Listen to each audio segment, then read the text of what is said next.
right-wing doom? It's Worth It: How to Talk to Your Right-Wing Relatives, Friends, and Neighbors, and Other Books, written by Egberto Willis.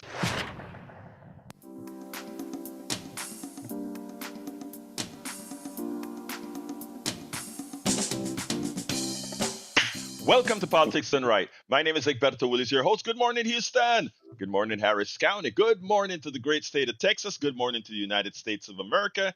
Good morning to the entire world receiving our signals via the magic of El Internet, formerly known as the ARPANET, once controlled by we the people, but eventually taken over, as everything is, by those who are simply extractive: the billionaires, the millionaires, the oligarchs, the plutocrats, something that we all united must fight. But without further ado, we have in the studio El Señor Howard Reynolds and Jacques Van Beba. Well, good morning, Egberto. It is Wednesday morning at the radio, the 17th of September, 2025, and I have a word of advice for some folks. It's not a rant. It's not a rant. He has some advice for the folks. But before you give your advice, it's Okay. we have to cherish. We have to cherish Wednesdays because we know mañana is on Monday, Tuesday, Thursday, Friday. So we only get to hear Howard's voice on Wednesdays most of the times. Ouch. So man, Which is a relief for most people. I kind of doubt that. But anyway, what's the word, my brother? What's the word? The word of advice is, folks, they're asking you to turn in people who are saying bad things about other people. And you know what I'm talking about. Oh, yeah. Now, consider this. You turn somebody in, maybe it's a neighbor, maybe it's somebody that you don't like at work. They get attacked or possibly killed because you turned them in. How are you going to feel about that? Also, I was checking it out. These doxing websites like this, they can be sued. You can sue them. And, you can sue them for that. And you can also sue the person who turned it in because they can say, oh, it's anonymous. It's anonymous. No, it isn't. Because the internet can be traced. Amen. And discovery and also subpoenas, they can subpoena that company to give up the information, and they have to do it. So think before you do something like that, because not only can the website be sued, your neighbor or your friend or maybe it's a coworker you don't like and you want to cause trouble for them. The trouble is going to come back to you because you can be sued for that, and you can have to live with something that happened to this person because you turned them in on one of these doxing websites.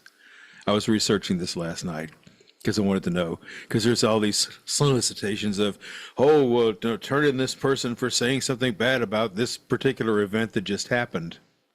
Well, okay, what happens when something bad happens to that person and you're responsible for it? The attorneys will come and see you.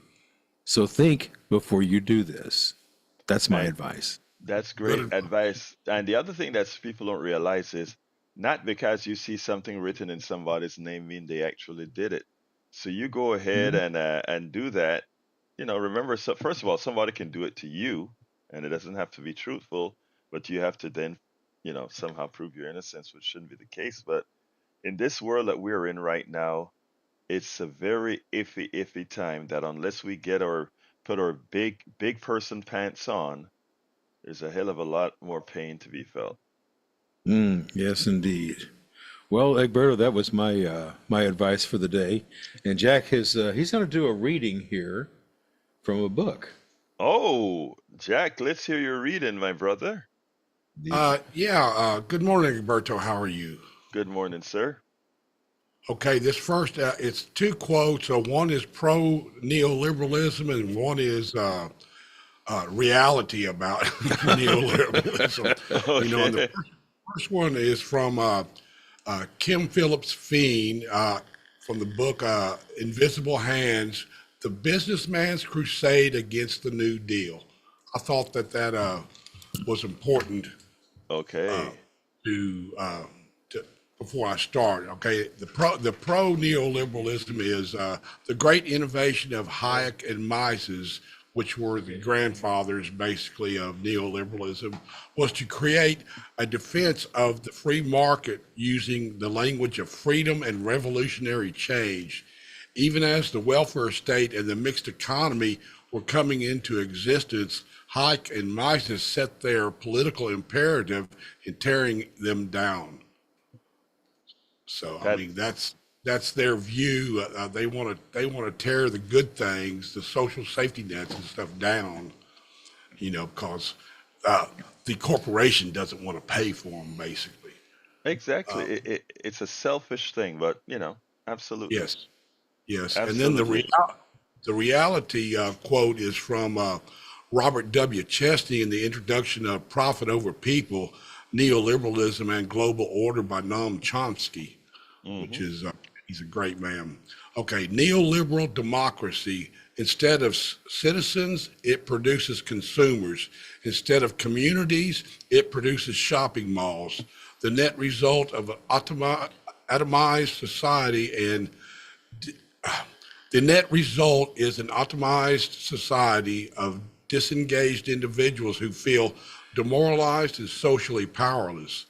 In sum, neoliberalism is the immediate and foremost enemy of genuine participatory democracy,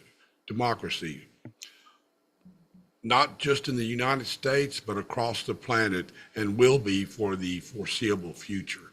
Well, if you look at the Reagan administration, that's what it was all about. Yes.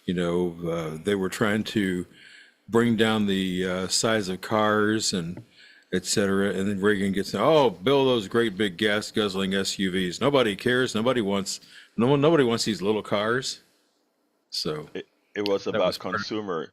Texas has a lot of oil. California had a lot of oil. All these places had all this, and they need people to buy it, so enrich a few. So let's keep those gas. It's the same thing that Trump did. The first thing he did was kill a lot of green energy plants, both windmills, solar panels. That big solar panel farms being built by a lot of MAGA lovers, and they realize in Maine and other Ooh. places that they're now out of jobs. So I mean, I'm going to discuss today when we start about the farmers, because a lot of folks are want to FAFO these farmers and all these people that continue to be supporters of this guy who's harming them. I want to be a little bit conciliatory later on, but before I need to. Anyway, before I go on to that, anything anybody else want to say? Take it away, Egberto. All right, thank you, my brother. All right, look, first of all, folks, welcome aboard, Joe from Los Angeles, California, Philip Edwards, Michelle Poppleton, Chumsey, Richard C. Brown. Good morning from Baton Rouge, Louisiana. We have Danny's from Chilabus, or Chivato, Spanish for snitch. Yeah, Chivato, snitch. I hear you, man. Joe says attorneys steal the money if you win also the escrow accounts. Deb Stevens, welcome aboard. Cheryl Elkins, beautiful. Thank you for your great support, Cheryl. Roxanne Klein, welcome aboard. LR, welcome. MX, Patricia Sandoval, welcome aboard. And on the other side of the chat, we also have Joe again in the chat. We have Jacqueline Campisi, who is a teacher. You know what I always tell you, teachers, the most important profession bar none. Eric Hayes from Kingwood, Atascocita. I think Jacqueline is from Katy. Lisa Blair from Atlanta, Georgia. Thank you all for being here. We couldn't have this place without great folk like you. Jane B. in North Carolina, welcome. Johnny Davis in Minneapolis, welcome as well. All right, let's get busy. Um, I'm going to start with I got two calls. I better take the two calls because my monologue tends to get a bit long. So let's start with Xavier. Come on in, Xavier. I just have a bit of advice that's kind of on par with Howard, which I find kind of coincidental. I wanted to tell people to remind them to say it's better to protect your data Proton VPN, Molvad, secure email, secure messages. You know, protect your freedom of thought. They already look at us like statistics, so don't give them more information to fuel the machine. Especially with AI, the last thing anybody needs is just to be another part of the algorithm. That's pretty much all I had to say. Again, Proton VPN, Molvad. Watch out for the other VPNs that still sell your data. But just because you're not someone that you think is important or a business entity doesn't mean you still shouldn't protect your data. Thank you very much for that, Xavier. Yep, protect what you can, when you can, how you can. And he has advice. He speaks about what was the name of that firewall? Is it Proton? Proton VPN. They also do an discrete email app, and also Hmm. just try to find a decent app that does secure messaging. Especially, it's important for people like you, Umberto, who fight the Right. calls, stuff like that, where they try to thaw you, stuff like that. For everybody, just freedom of thought. That's how Thank these corporations keep us under control by collecting all this data. And then there's other organizations like Rally Forge and Cambridge Analytica who are hired Oh by these yeah. right entities to fuel the discontent with each other on the internet. Yep. I know Trump can say thank you, Cambridge Analytica, for getting me elected in 2016. But anyway, thank you very much for that, Xavier. Thank you, brother. Have a great day. Cheryl Elkins also points out that Signal is good open source messaging app, which is true. I use Signal all of the time with our compatriots. Greg Owens, welcome aboard as well. Let's go to John from Cyprus. How you doing this morning, John? Well, I'm doing pretty bad. I watched too much news yesterday, and it seems like overwhelmingly the First Amendment was being attacked from Yes. all avenues. And I love what y'all said this morning to open the show because that's what I believe. I just don't see anybody organizing on a national level to say, hey, this is what you do. You file a lawsuit if somebody does this, because so many people have lost their jobs. And we're down to the level where a teacher has to be careful what she says in a classroom. She Hmm. can't teach anything. She can't even teach, or he can't even teach local public affairs because you may say something against Charlie Kirk. And that's absurd. That's absurd. That is, nobody's protecting the First Amendment. What y'all said this morning should be said constantly on television, on the radio, and every website. Every progressive website should be saying what you said, what your show opened up with. File a lawsuit. You can sue them. You can sue a website. They should say that. That's number one. Number two is I worked for the United Farm Workers and when I was 18 years old back in 1967. And they have turned that scenario on its head because, back then, the main thing was corporate farms and big farms were bringing in people across the border. The government did nothing about it. And they were taking American jobs back then. And the only thing Cesar Chavez and myself, we boycotted grapes, we boycotted lettuce, and Roberto, we were trying to stop the Americans from losing their jobs because what? They were asking for bathrooms. They were asking for clean water out in the fields. They were asking for their women who were out there working from having to pee out in public. Because what? You didn't want to pay them more than $1 an hour or whatever it is they were paying them back then? I know. I was 18 years old, and I worked for them. I followed Cesar Chavez around, and they turned that scenario completely on its head right now. And now Yeah. I'll find myself saying, hey, let these people come. We need to eat. Because Yeah. you're not American, and they still don't understand. Americans don't want to. You think Americans and black and white people are going to want to be out in the fields No, getting that's paid that's less well. than minimum wage? We're going to No. kind of we're going to talk about that as well today after I take the one Good. other call. So but you're right. But let me just give you a positive Good. affirmation here, okay? And I really want you to be, it's easier said than done. But you watch the news all the time. You have a tendency that the world is caving in and that it's all falling apart. and it only falls apart if we True. let it fall apart. Meaning that people are out. Look, the media right now, our biggest problem. I know a lot of folks think it's Donald Trump. Our biggest problem is the media, because there are a couple of things that you said when you talk about people are not engaging, etc. People are more engaged now than they were when the Tea Party had all the coverage they could find on TV. The difference is all the protests that are occurring around the country, they're not televised.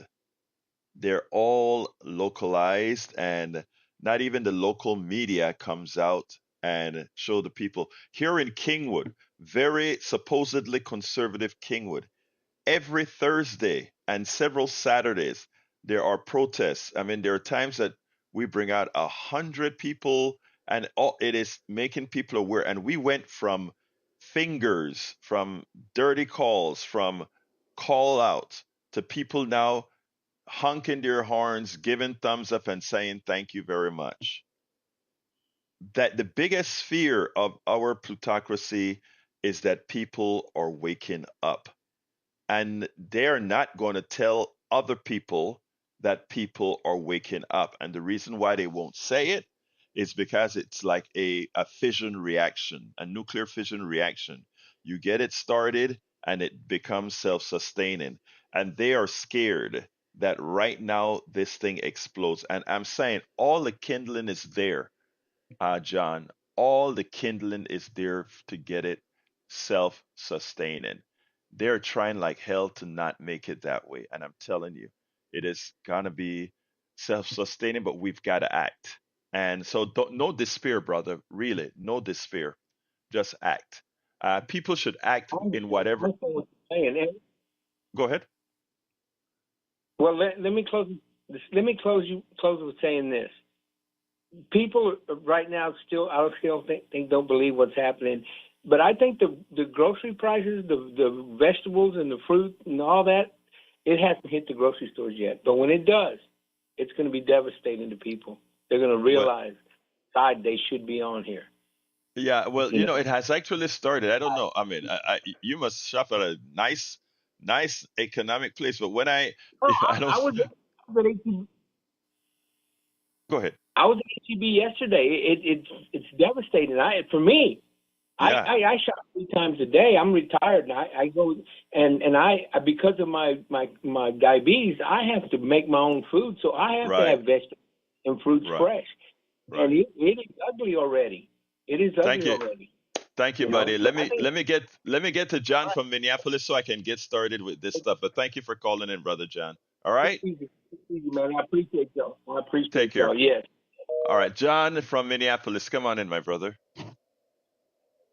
Yeah, I'm reacting to what Brian said yesterday about the fall of Minneapolis. That documentary is just a propaganda piece. And speaking of so-called news, Alpha News, which was created by far-right Republicans, and it is funded that way. And almost everything in there, as far as George Floyd, well, I would say all of it is inaccurate, false, and misleading, and none of that happened. And I live here and very close to where George Floyd was murdered by the police department.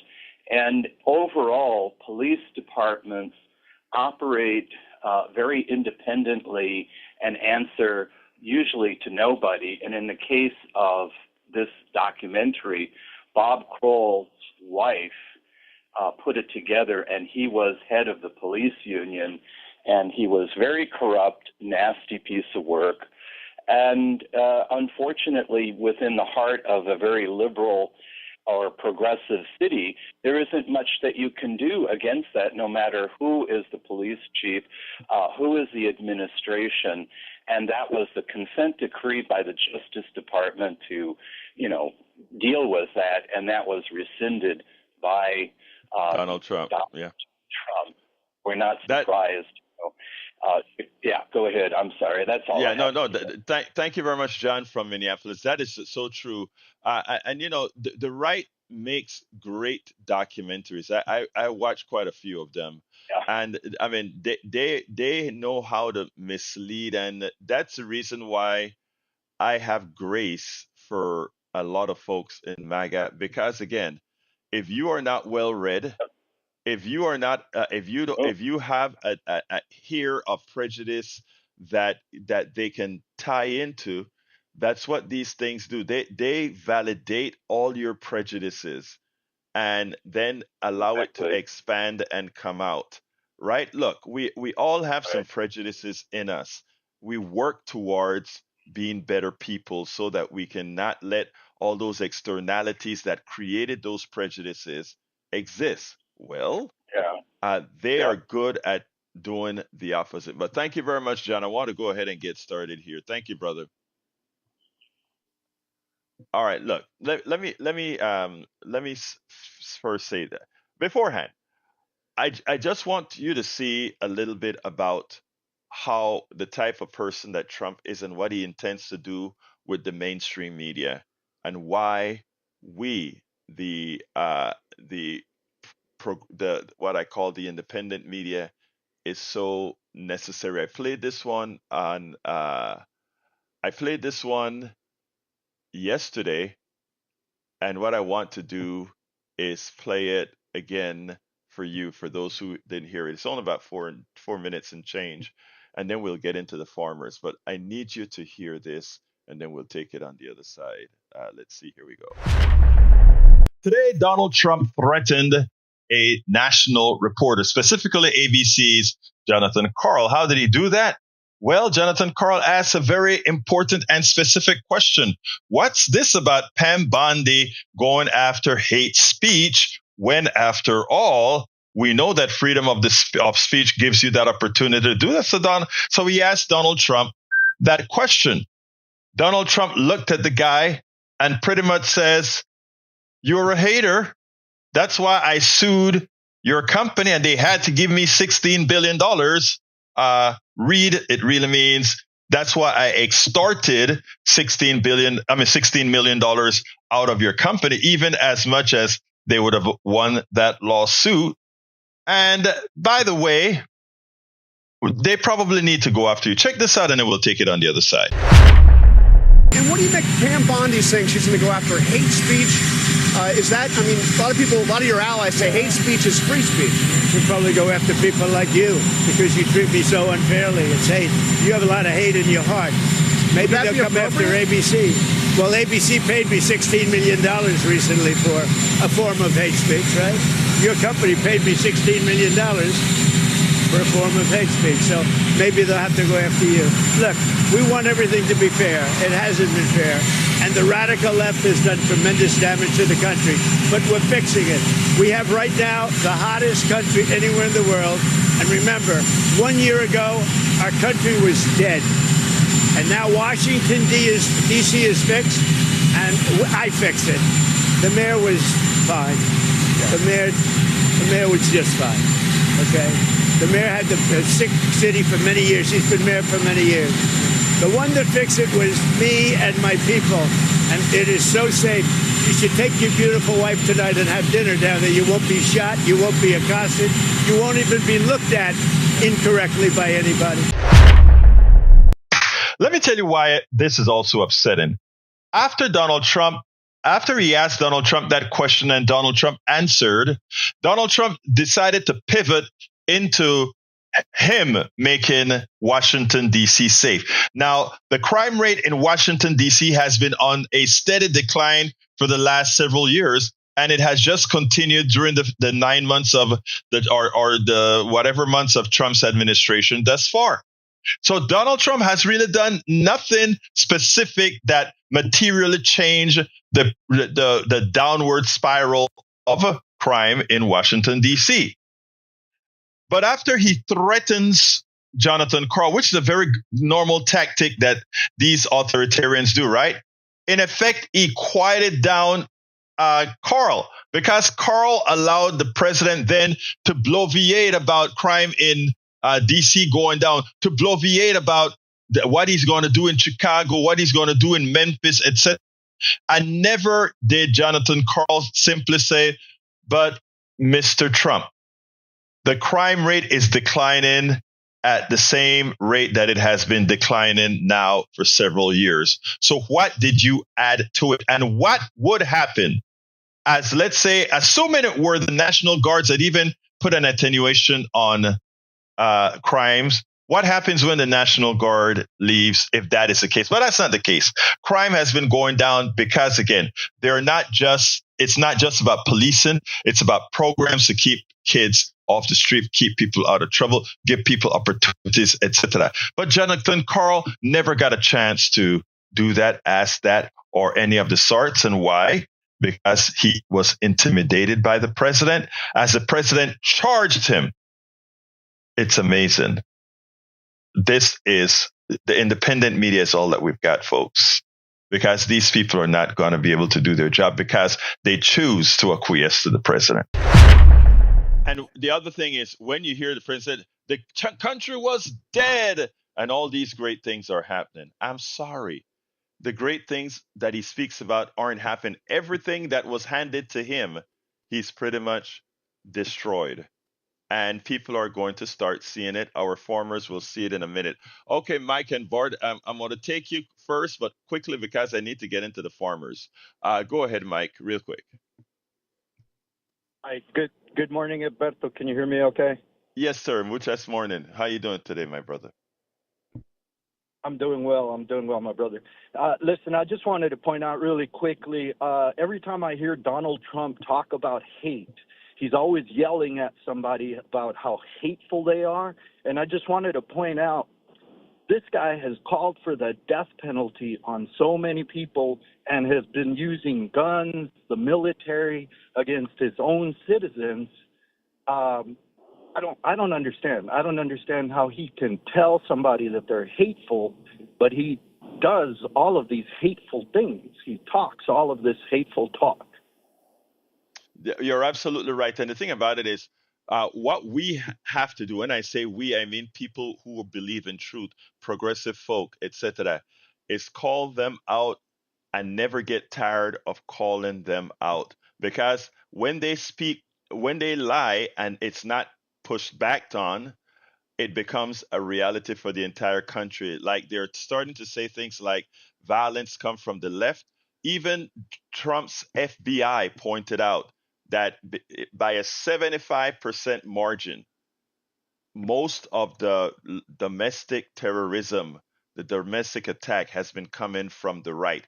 Even his own department, they pulled the report off the website yesterday when people started referencing the truth from the lies that the vice president and others were saying. They pulled the report yesterday.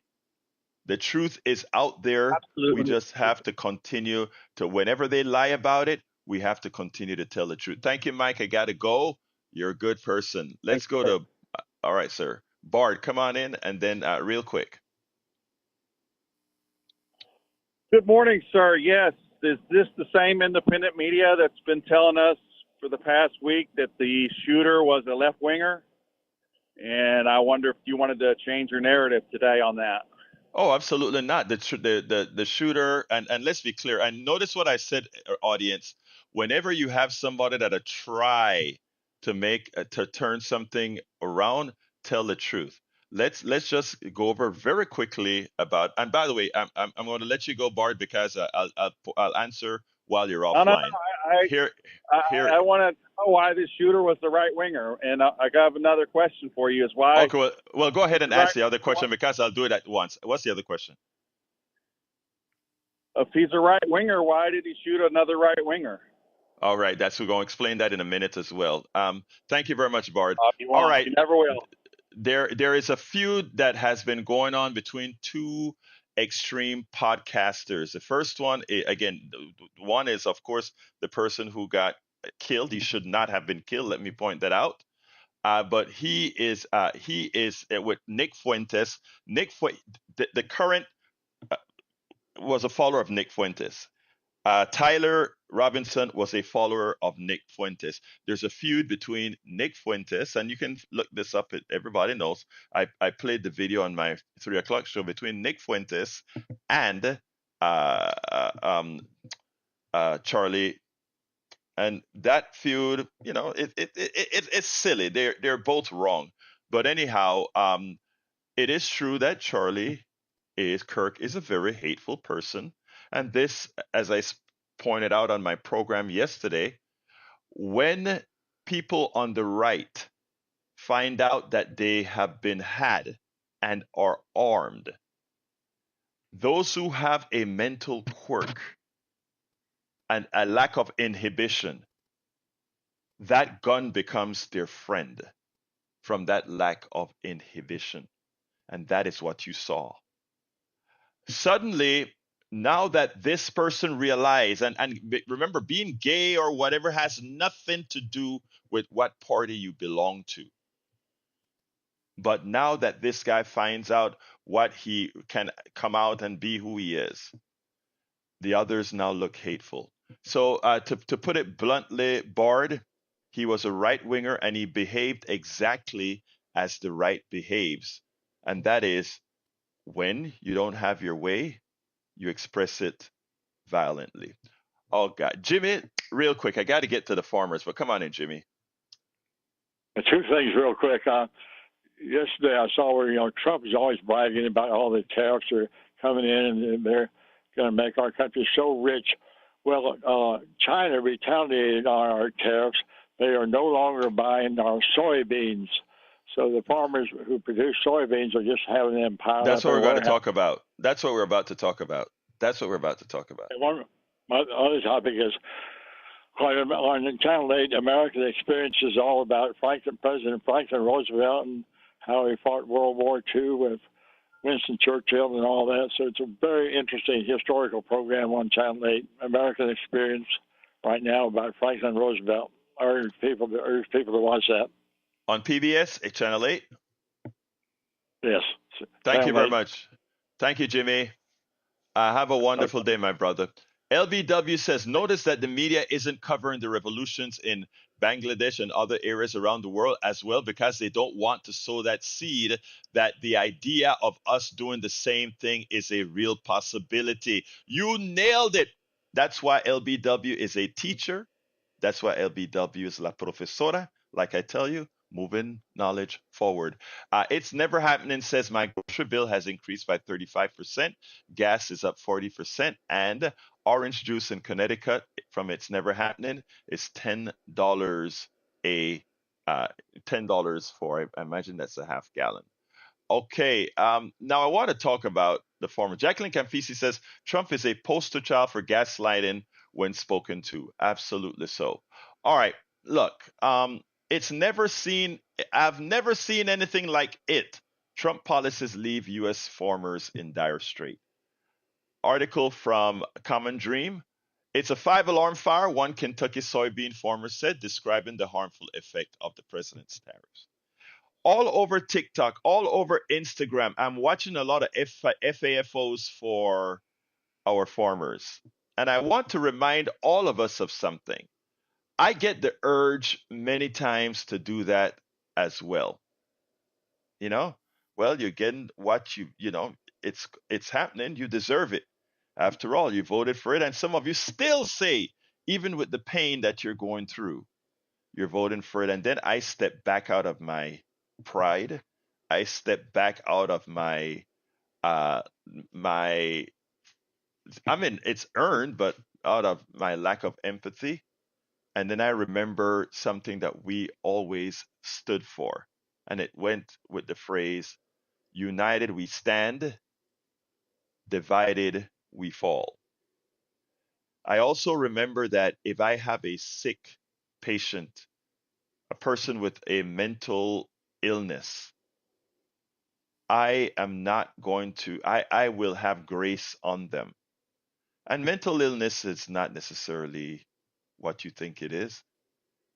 When I was a homophobe, when I was a sexist, I had a mental illness.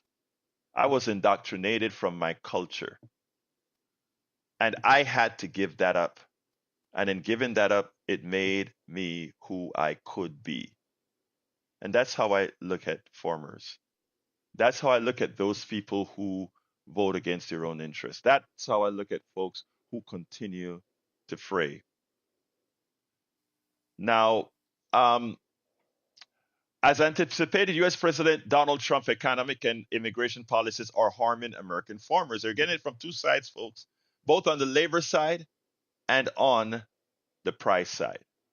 After Trump slapped a 30% tariff on Chinese imports in May, Beijing retaliated with measures including stopping all purchases of U.S. soybeans. Before the trade war, a quarter of soybeans, the nation's number one export crop produced in the United States, were exported to China, whole 25%. Trump's tariffs mean American soybean growers can't compete with countries like Brazil, the world's leading producer and exporter of the staple crop, and itself the target of 50% tariff. We depend on the Chinese market. The reason we depend so much on this market is China consumes 61% of soybeans produced worldwide. Kentucky farmer Caleb Riglin, who is president of the American Soybean Association, told News Nation on Monday, right now, we have zero sold for this crop that starts to be harvested right now. So nobody is there to buy their crop. Roland continued, it's a five-alarm fire for our industry that 25% of our total sales is currently missing. And right now, we are not competitive with Brazil due to the retaliatory tariffs that are in place. Our prices are about 20% higher, and that means that the Chinese are going elsewhere because they can find a better value. So their angst, their pain is a direct result of Donald Trump's policies. By the way, before Donald Trump was elected, he said he was going to do this, and progressives pointed out what the results are of tariffs. And they are one, it's a tax on poor people, middle class people. It's a tax on everybody because, again, it's money the government collects, but it's further. It's money removed from the vibrant economy. And because of our deficit spending, it's not money that is thrown back into the economy. It's money the president is going to use to continue paying for the tax cuts the wealthy gets. And when the wealthy gets this money, because wealthy people don't spend more money when they pay less taxes, they just put that money into further investments. And those further investment doesn't mean building a factory because if people have less money, there's no reasons to build factories because they don't have the money to spend to support those. So it's a lie that's just a matter of collecting income from all of you and giving it to the few. And the American soybean farmers and their families are suffering. They are 500,000 of us that produce soybeans, and we desperately need markets and we need opportunity and a leveled playing field. There is an artificial barrier that built in with these tariffs that makes us not be competitive. Tennessee Soybean Promotion Council Executive Director Stefan Maupin likened the tariffs to deaths by 1,000 cuts.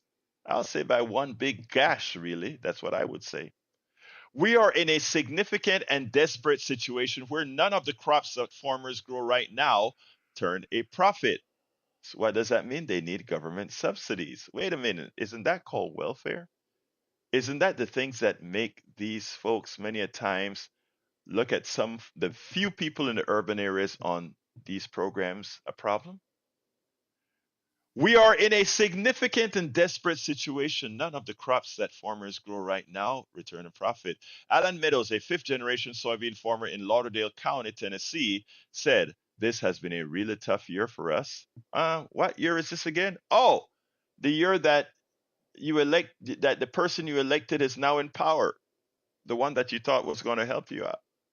So much of what has happened, and by the way, the farm bill uh, under um, Biden really helped out farmers. And they'll tell you about it. Even as they vote for Trump, they tell you about it. It started with devastating flooding in April, followed by a drier than usual summer. Higher supply costs due to inflation and Trump's tariffs exacerbated the dire situation.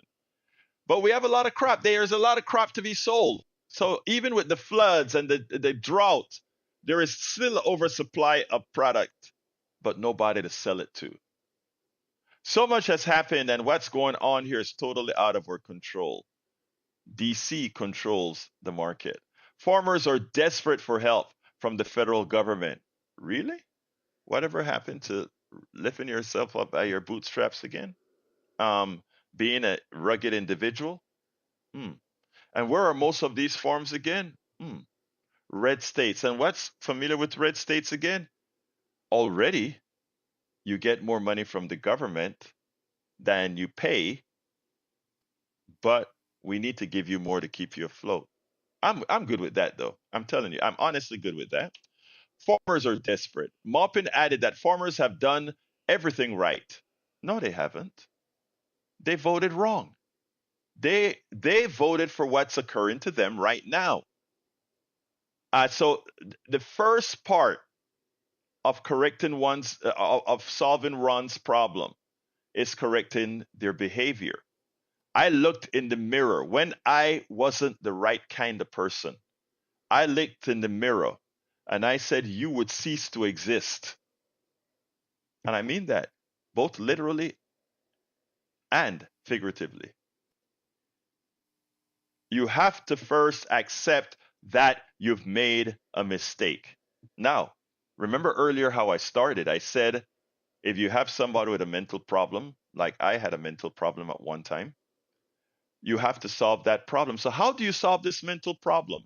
And this is where I want to talk to my brothers and sisters who sometimes get upset when we say, well, we got to toe the line one more time, and maybe one more time, and maybe one more time. Now is the time that the farmers are feeling pain, that our rural brothers and sisters are feeling pain as their hospitals close down. They can see it with their own eyes now. Now is the time where the educational process can actually be blended with their living experiences to have a material effects on their minds, because you still have farmers saying this. It's not just soybean farmers that are hurting. Tim Maxwell, a 65-year-old Iowa grain and hog farmer, told BBC, our yields, crops, and weather are good, but our interest from markets right now is on a low. Why? Tariffs. Despite his troubles, Maxwell remains supportive of Trump, saying that he's going to be patient. I believe in our president. However, there is a limit to Maxwell's patience with Trump. We're giving him the chance to follow through with tariffs, but there had better be results, he said.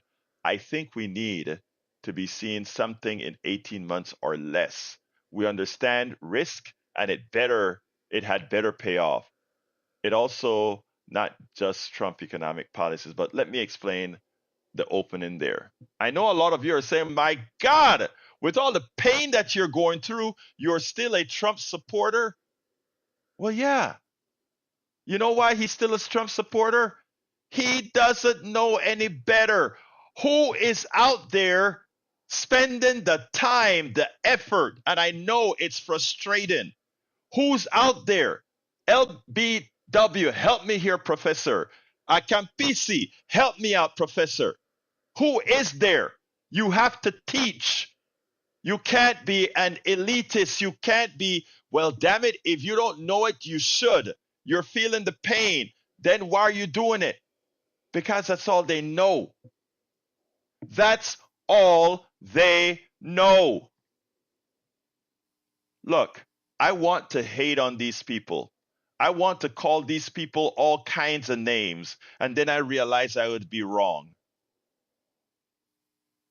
I'd be wrong. I need to be out there. The same effort that the right spent on polluting these people's minds is the same that the right did that. It's the same effort and more the left is going to have to do to show them that the taxes is a ripoff. And as this farmer waits for 18 months, many of his brothers and sisters will get the result that the current administration is looking for. And this is not conjecture. They said it. In the last administration, they said that many small farms will have to go. That is what Donald Trump's previous Secretary of Agriculture said. The day of the small farm is over. It doesn't need to be over. It shouldn't be over. We shouldn't have corporate farming solely. In fact, corporate farming should be the minority. But his previous agriculture secretary said it. Look it up. Now we have to be armed with and going into the den and speaking to those farmers and letting them know what the agriculture secretary said. Let them know how tariffs really work. Let them know that this is nothing but a ploy to take their lands away and turn it into corporate farms. You know, a lot of people raising chickens right now. You see all these farmers raising their chickens, but they don't own the chicken coop. It's all manufactured and processed.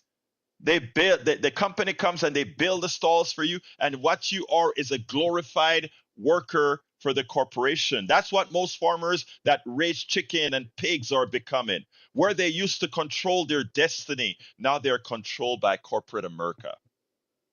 But they don't know it. They think that's the only choice that they have. And you know why it's the only choice that they have? Their profit margins are so low. And why are their profit margins low again, even though food prices in the stores are high? Because the corporations, under the auspices of neoliberalism, now under the complete tenets of the right and the middle left, that's what they're doing to you. But they don't know that. Nobody has the patience to take the slights as they attack you, to go in and constantly tell them, talk to them, talk to them, talk to them. They're whipping your butt. Talk to them. Show them. When your kid keeps doing the wrong thing, do you stop and say, well, just go to jail? Because that's what you're going to turn out to be? Or you keep speaking to them, put in your all effort into it. I have a 34-year-old daughter, and there are times that things that she doesn't know that I'm still working on. And that's what you got to do.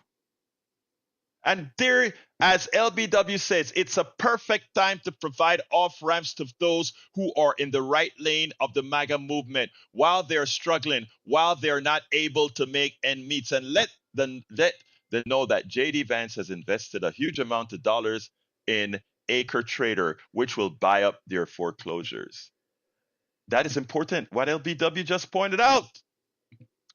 The vice president is buying a lot of stocks into the company that's going to buy the land when you go bankrupt. The farmers need to know that. We need to go into farmland and tell them that. I think you get the gist of where I'm going with the farmers now. So I'm going to take the calls and ask the callers to restrict themselves to a minute because we're full. Coach AJ, come on in.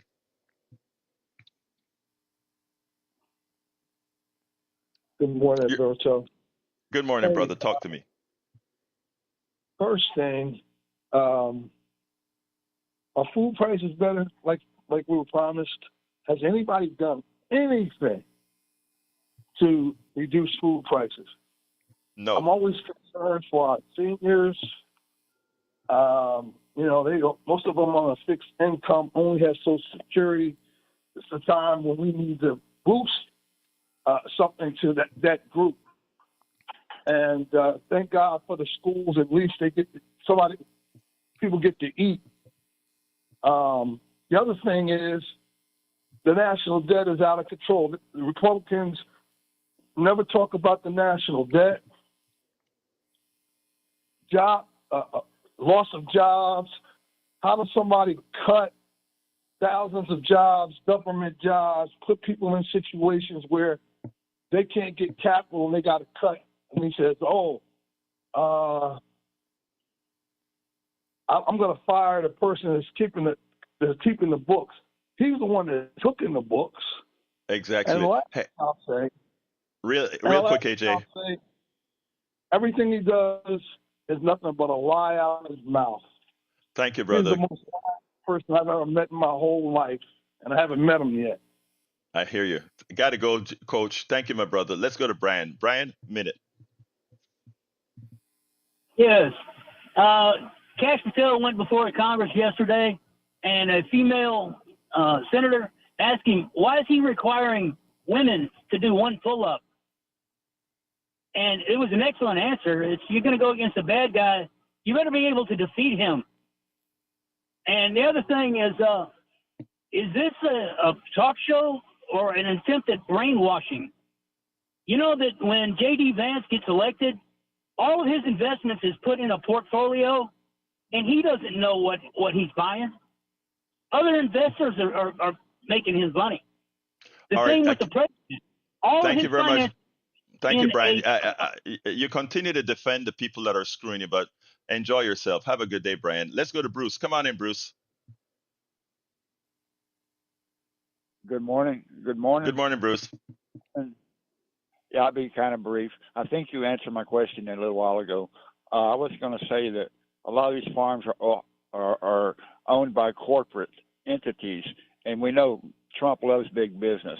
Why aren't they and why aren't Monsanto raising Cain about these tariffs?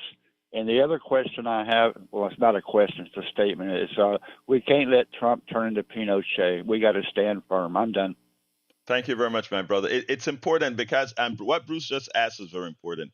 Why is it that corporations are staying so quiet about tariffs? Because they understand what tariffs are going to do to the small businesses. Absolutely, what it's going to do to it's going to destroy them, and they'll be ready to pick up the pieces. It's just like when we had the crash in the markets. All those homes that got repossessed, etc., they went to the corporations, and these corporations held them off market till prices went up. They made a hell of a return on their investment. As LBW pointed out, there are people just ready for these farmers that they claim to love but don't. I mean, if they love them so much, the prices in the grocery stores are very high, and somehow the margins that the farmers get are not increasing. The prices in the stores are getting higher, but the farmers who produce these products are not making any more. You should ask yourself the question. And all of this is what we need to express to farmers. Take them the price of what you're buying the eggs for and let them see how much they are selling the eggs for. Those are the things we have to show them in black and white. Come on in, Michael. 1 minute.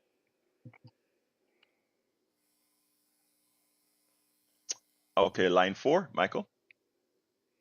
Uh, Michael, line 4, you're on. All right, if Michael is not there, let's go ahead and go to Augie, line 5. Good morning. For Bart, the shooter that killed Kirk, he was raised in a conservative, Republican, gun-loving family, and he was fed all these lies until he had a gay partner. I was raised in the 50s and 60s, and it was strongly anti-gay until I met gay people. Then I found out they were just human beings like the rest of us. And in the 50s and 60s, it was also anti-abortion. And in the news, women were being killed because they couldn't get abortion. There were school teachers, nurses, housewives, business people. They were being killed too. As far as Bart, the guy who shot at the president in Pennsylvania, he was a registered Republican. The guy that hit Pelosi's husband with a hammer, he was a Republican. The guy that killed the woman Democratic politician and her husband and the dog, he was a Republican. So yeah, and as far as the corporate meat markets, the workers in the meat plants, they're immigrants. There's ones that are cutting up the Tyson chicken, the ones that are cutting up the meat, and our steaks are coming from Brazil. The nice juicy steaks that you get, a bunch of them are coming from Brazil. Now they're going to be going somewhere else. Exactly. But that's Alberto. Thank you very much, my brother. Very important that people know these things. Have a good day, Augie. I want to give my condolences to Joe, who lost her great friend in Venice, California, Yolanda Miranda. Joe, you have my most touching and sincere condolences. Jacqueline Campisi said they don't and won't admit they're wrong. or they are misled. It's hard. Look, it's so hard and that's why I worry so much when these people realize they've been had and that they're well armed. I'm not worried about them coming for people on the left. I'm worried about them coming for people on the right, like what this guy did. Like I said, murder or killing is wrong. But when you find out suddenly that you've been had, you've been made a fool out of, or that you've been lied to, that's usually a response to many.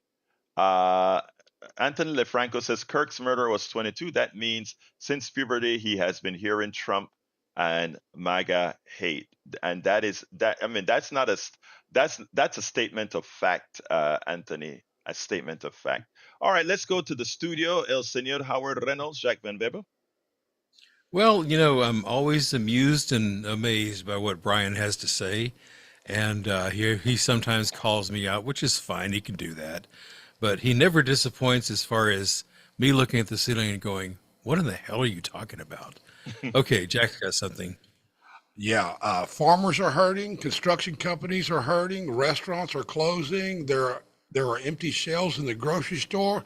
They don't need the people anymore, and it shows. They want slaves and serfs they can exploit and force them to pay the high corporate prices. But Jack, they're making America great again. What in the hell are you talking about? But they're all Grinches. What? Well, great for who is my question. Take it home, Egberto. Thank you, my brothers. Let me tell you something, folks. United we stand, divided we fall. I am not leaving my MAGA brothers at all. Brian calls and I know it's him. I know what I'm going to get. Bart calls and I know it's going to, but they help me connect with some of MAGA. Love all of you. You guys are great. You guys in the chat are great. Let me just tell you that. Love all of you. Please get the rest at politicsandright.com/newsletter and write me directly at kpft@politicsandright.com. My name is Egberto Willies. This is Politics and Right. And you guys know how I end this baby. I am what? Out! You're listening to the American Democracy Minute, keeping your government by and for the people.